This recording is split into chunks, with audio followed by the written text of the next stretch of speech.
नमस्कार दोस्तों, मैं हूं लोकेंद्र सिंह और क्राइम तक में आपका बहुत बहुत स्वागत है। और मेरे साथ कैमरे पर हैं आसिम। आज की कहानी करीबन 40 साल पुरानी है और ये दिलचस्प इस वजह से क्योंकि 40 साल पहले सन 1980 में एक मर्डर हुआ था। एक 21 साल की जो लड़की थी, जो बहुत ही उसने जो सपने से देखे थे अपने करियर को लेके, और उसी करियर के चलते वो अपने घर से करीबन 3000 किलोमीटर दूर आकर अपने सपनों को साकार करने की कोशिश कर रही थी। और यहीं पर उस लड़की का कत्ल हो गया।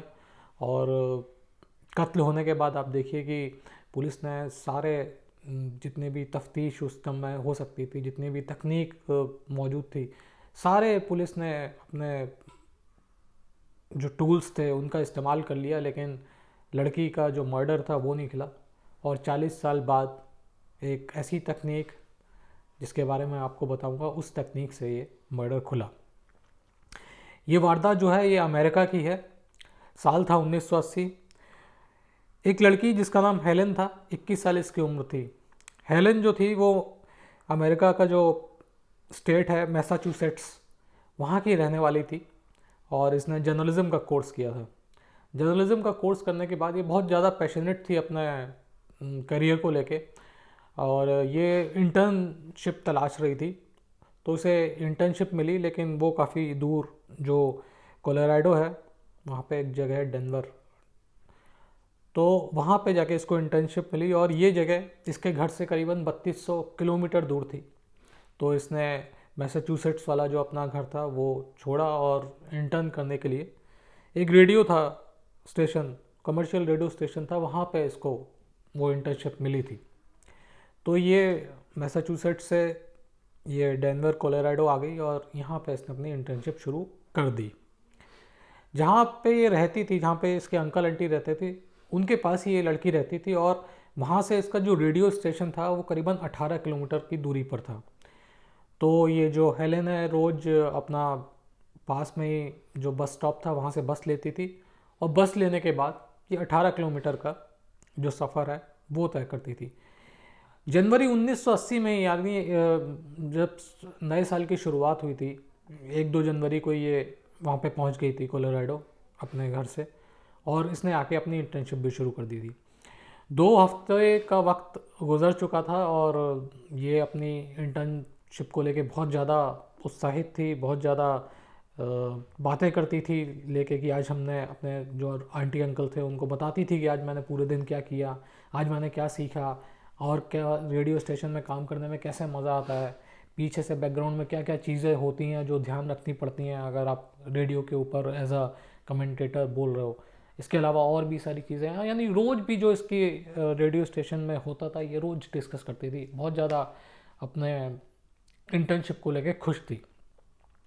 16 जनवरी को भी ये हेलन जो थी ये अपने घर से निकली, पास का जो बस स्टैंड था वहाँ पहुँची, बस ली, रेडियो स्टेशन पहुँची, रेडियो स्टेशन में पूरे दिन काम किया, शाम को फिर से बस ली, और बस लेने के बाद ये वापस अपने घर के लिए निकली।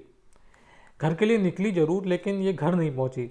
जब लड़की घर पे नहीं आई तो परिवार था उसको चिंता होने लग गई। उन्होंने ढूंढा, जब रेडियो स्टेशन में ही फ़ोन करके पूछा कि ऐसे ऐसे बच्ची हमारी पहुंची नहीं है, उन्होंने बताया कि इस टाइम हमारे यहाँ से निकल चुकी है। तमाम जो थे जानने वाले उनसे भी पूछा, हालांकि ये 2 हफ्ते ही हुए थे आए हुए, तो इस तरीके की कोई इसकी जान पहचान नहीं थी। तब भी इक्का दुक्का लोगों जिनको ये जानती थी हेलन, उनसे पूछताछ करी, लेकिन पता नहीं चला। थकार के जो इसके रिश्तेदार थे वो थाने पहुँचे और वहाँ की पुलिस को इत्तला दी। पुलिस ने भी मामला दर्ज किया, और ये मामला दर्ज करवाने के बाद ये लोग वापस आ गए और बस ये भगवान से प्रार्थना करने लगे कि कैसे भी जो बच्ची है वो सही सलामत हो और सुबह होने तक ये वापस अपने घर पे आ जाए। और सुबह का इंतज़ार करने लगे कि शायद सुबह पुलिस भी कुछ इन्फॉर्मेशन दे। रात भर पुलिस तफ्तीश करेगी तो कुछ तो मालूम चलेगा कि कहाँ गई, कैसे गई, कुछ क्लू मिलेगा। सुबह होते होते पुलिस परिवार जो था उसको एक बड़ी बुरी खबर लगी। हेलन की जो लाश थी वो वहीं पे पास में ही एक मैदान था, उस मैदान में वो लाश पड़ी हुई थी। लाश के जो कपड़े थे वो उतरे हुए थे, और 9 बार हेलन के जो शरीर था, जो स्टमक वाला हिस्सा था, उसमें चाकू मारे गए थे और कपड़े उतारे हुए थे। देख के लग रहा था रेप हुआ है। पोस्टमार्टम के लिए बॉडी भेजी गई और पोस्टमार्टम जब हुआ तो उसमें ये बात साबित हो गई कि लड़की के साथ रेप हुआ है। जिस समय उसकी बॉडी मिली थी उसके दोनों हाथ पीछे की तरफ बंधे हुए थे, कपड़े उतरे हुए थे और शरीर पर 9 चाकुओं के जख्म थे। अब पुलिस ने जो वेजिनल स्वैप्स वगैरह लिए ताकि जो इसने भी ये काम किया है कम से कम उसका कुछ तो सबूत मिले, ताकि डीएनए के लिए वो रख लें। लेकिन उस समय डीएनए का इस तरीके का डाटाबेस नहीं बनता था अमेरिका में जिस तरीके से अब बनता है। अब तो कोई भी इनके यहाँ पे अपराध होता है, कोई भी अपराधी पकड़ा जाता है या फिर उसका डीएनए लिया जाता है और वो एक तरीके से डाटाबेस जो है वो लिया जाता है। हमारे यहाँ भी डीएनए का चलन शुरू नहीं हुआ, लेकिन हमारे यहाँ थंब इम्प्रेशन, आई इम्प्रेशन और बाकी का जो पाम इम्प्रेशन है, ये सारी चीज़ें अब पुलिस डोजियर तैयार करती है तो लेती है। तो डीएनए इसको एक तरीके से सेव कर दिया गया डीएनए को, और पुलिस अपनी तफ्तीश जो थी वो करती रही। जब हेलन का फ्यूनरल हुआ तो आप ये सोचिए कि वो बच्ची इतनी ज़्यादा, जब खबर पूरी जो कोलोराडो है, डेनवर है, वहाँ पे फैली तो इतने सारे लोग उसके जनाजे में शामिल हुए और चर्च में इतनी ज़्यादा भीड़ थी कि बहुत सारे लोग तो चर्च के बाहर ही खड़े हुए थे। इस तरीके का गमो गुस्सा लोगों के अंदर था। और बल्कि आप ये सोचिए कि जान पहचान नहीं है, लेकिन एक खबर अखबार में छपी कि इस तरीके से 21 साल की एक लड़की का कत्ल कर दिया गया बलात्कार करने के बाद। तो लोग काफ़ी सदमे में थे और काफ़ी फैमिली को लेके बहुत ज़्यादा अपनी उनकी कॉन्डोलेंसेस थी। इस वजह से बहुत सारे लोग इकट्ठे हुए थे जो प्रेयर्स होती हैं। इसके बाद ये मामला हो गया, पुलिस ने तफ्तीश करने की कोशिश करी। 1980 का ये मामला है, उसका काफ़ी पुलिस ने कोशिश करी, लेकिन कोई भी पुलिस का जो सुराग था पुलिस को वो नहीं मिला। पुलिस को एक चश्मदीद भी मिला जिसने स्केच वगैरह बनवाए, क्योंकि उस चश्मदीद के मुताबिक उसने शाम के वक्त एक आदमी को वहाँ देखा था उस मैदान के पास में जहाँ से ये जो हेलन थी इसकी लाश मिली थी। तो वो स्केचेस वगैरह भी बनाए गए, लेकिन स्केचेस जो थे वो भी किसी से मेल नहीं खाए। और जो डीएनए था उसको भी मैच कराने की कोशिश करी, लेकिन कोई फ़ायदा नहीं हुआ। साल दर साल बीतते गए, साल 1980 से साल 1998 आ गए। हालांकि पुलिस के प्रयास जारी थे, परिवार भी अपनी तरफ से बार बार पुलिस को अप्रोच करता था कि कुछ पता चला, और पुलिस भी एक तरीके से हार मानने के लिए तैयार नहीं थी और वो बिल्कुल तय कर रखा था कि एक ना एक दिन हम जो हेलन का कातिल है इसको ज़रूर पकड़ेंगे। साल 1998 आया, एक ये जो केस था इसको दोबारा से जो रीओपन किया गया और इस बार जो डीएनए मिला था हेलन की बॉडी से उसका प्रोफाइल बनाया गया। और उसका प्रोफाइल बनाने के बाद तब तक जो पूरे ये चलन शुरू हो गया था डेटाबेस लेने का, जो अपराधी होते थे उन अपराधियों के प्रोफाइल से इस डीएनए को मैच करवाया गया, लेकिन कोई फ़ायदा नहीं हुआ। 1998 में काफ़ी पुलिस ने प्रयास किए और तफ्तीश चलती रही, और तफ्तीश यानी इतने दिनों तक चली और पुलिस हार मानने के लिए तैयार नहीं थी, और पुलिस लगातार इस केस को कैसे भी क्रैक करने की कोशिश कर रही थी। तब तक टेक्नोलॉजी बढ़ती गई और मेडिकल के क्षेत्र में भी बहुत सारी चीज़ें नई होती गई। और एक जो टर्म था शायद आपने सुना होगा, जीनोलॉजी। ये जीनोलॉजी एक तरीके से डाटाबेस बनाया जाने लगा अमेरिका में। और इससे ये होता था कि अगर किसी का आप जीनोलॉजी में डीएनए दे रहे हैं तो कम से कम ये मालूम चलता है कि आप किस उससे बिलोंग करते हैं। बहुत सारी कंपनी हैं वो आपका डीएनए लेके वो ये बता सकती हैं कि आपके फोर फादर्स कहाँ से आए थे, कहीं वो किधर के थे, वो जर्मन से आए थे या फिर वो किसी यूरोपियन कंट्री से आए थे या फिर वो हिंदुस्तान के ही थे। इस तरीके का जीनोलॉजी में आजकल कंपनीज काम करती हैं और वो आपका डीएनए प्रोफाइलिंग करके आपका जो पास्ट है, जो आपके फोर फादर्स हैं उनके बारे में बता सकती हैं। तो 2017 में अमेरिका की पुलिस ने ये जेनोलॉजी जो है उसका डाटाबेस जो लिया। इसमें बेसिकली बहुत सारे लोग खुद ही जाके ये डाटाबेस में अपना डीएनए वगैरह देते और उसकी प्रोफाइलिंग करवाते हैं। तो इस तरीके से अमेरिका के ये जो डाटाबेस था जेनोलॉजी का वो काफ़ी लंबा चौड़ा बन गया और अब पुलिस ने ऐसे लोगों को पता करना था जिसका डीएनए जो है वो जो हेलन के बॉडी से जो डीएनए मिला था, जो डीएनए प्रोफाइल था वो मैच करे। तो पुलिस ने वो डाटाबेस खंगालना शुरू किया और पुलिस को इस डाटाबेस में खंगालने में आखिरकार जाकर कामयाबी मिली। और वो कामयाबी इस तरीके की मिली कि काफ़ी रिसर्च करने के बाद, काफ़ी डाटाबेस देखने के बाद पुलिस का शक दो भाइयों पर आके रुका। उसमें पुलिस ने जब तफ्तीश करी तो एक भाई जो था उसको तो पुलिस ने क्लीन चिट दे दी, लेकिन एक जो भाई था जिसका नाम था जेम्स कर्टिस क्लिंटन, ये लेक बल्टर फ्लोरिडा में रहता था और इसने अपना नाम अब चेंज कर लिया था। इसने अपना नाम चेंज करके कर्टिस एलन वाइट कर दिया था। कर्टिस एलन वाइट जो था ये उस वक्त कोलोराडो में ही रहता था जिस वक्त हेलन की डेथ हुई थी, यानी 1980 में। पुलिस ने और पता करना शुरू किया कि इसका क्या इतिहास रहा है, क्या करता था, क्या नहीं करता था। तो मालूम चला कि ये एक साल पहले ही, यानी 1979 में ही ये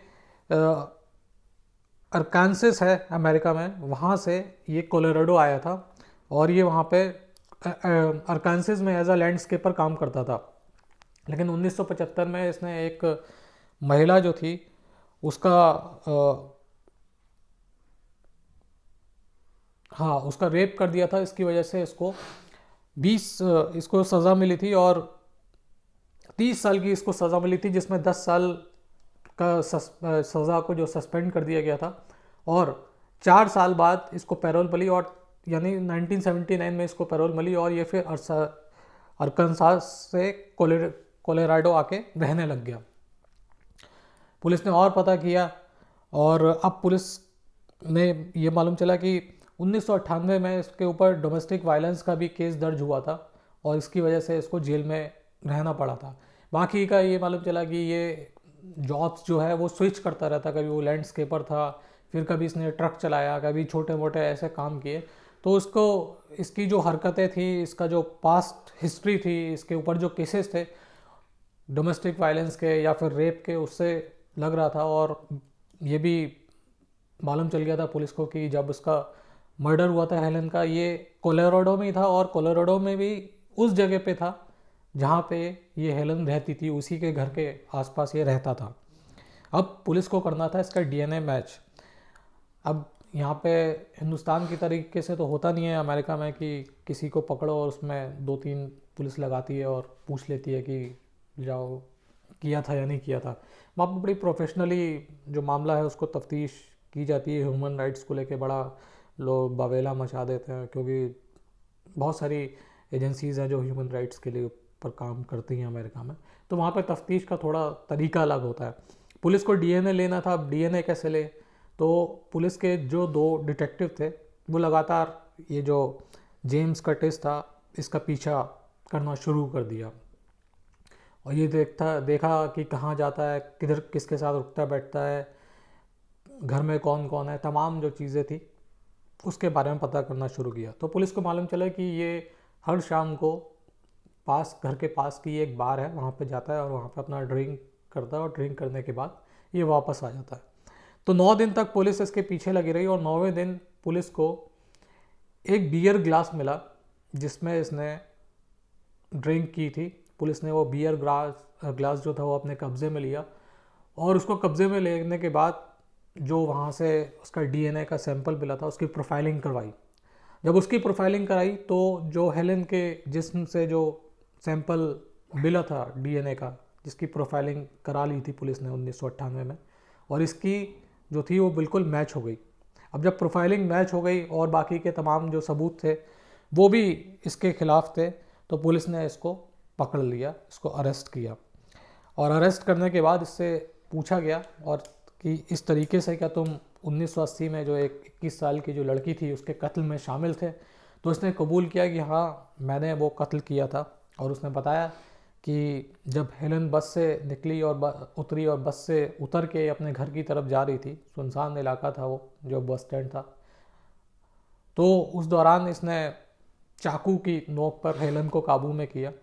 और हेलन ने उससे काफ़ी रिक्वेस्ट करी कि तुम्हें जो भी मेरे साथ करना है, यानी अगर तुम मेरे साथ रेप करना चाहते हो या सेक्स करना चाहते हो तुम करो, लेकिन मेरे को कोई नुकसान मत पहुंचाना। तो इसने बिल्कुल उसको वादा किया था कि मैं तुम्हें बिल्कुल नुकसान नहीं पहुंचाऊंगा और मैं तुम्हें बिल्कुल मैं छोड़ दूंगा तुम्हें। लेकिन जब इसने हेलन के साथ रेप किया उसके बाद इसने उसको मौत के घाट उतार दिया और फिर वहाँ से ये कत्ल के बाद जो फ्लोरिडा था वहाँ पे आके शिफ्ट हो गया। जब ये मामला घर वालों को मालूम चला हेलन के, उस समय हेलन के परिवार में उसके माँ बाप और एक बहन एक भाई था। ये करीबन 3 बहन भाई और माँ बाप थे। तो जब ये मुलजिम पकड़ा गया उस दौरान केवल हेलन की जो एक बहन थी वो ज़िंदा थी, यानी उसके माँ बाप जो थे वो इंसाफ की आस में वो मर गए थे। उसका जो भाई था बड़ा वो भी उसकी भी डेथ हो गई थी। और हेलन की जो बहन थी उसके मुताबिक ये था कि हम रोज़ जब से हेलन की डेथ हुई यानी 16 जनवरी 1980 से, और जिस दिन ये कातिल पकड़ा गया 1998 में, कहता है हम रोज़ दुआ करते थे कि एक ना एक दिन हेलन का जो भी हत्यारा है वो पकड़ा जाए ताकि उसकी आत्मा को शांति मिल सके।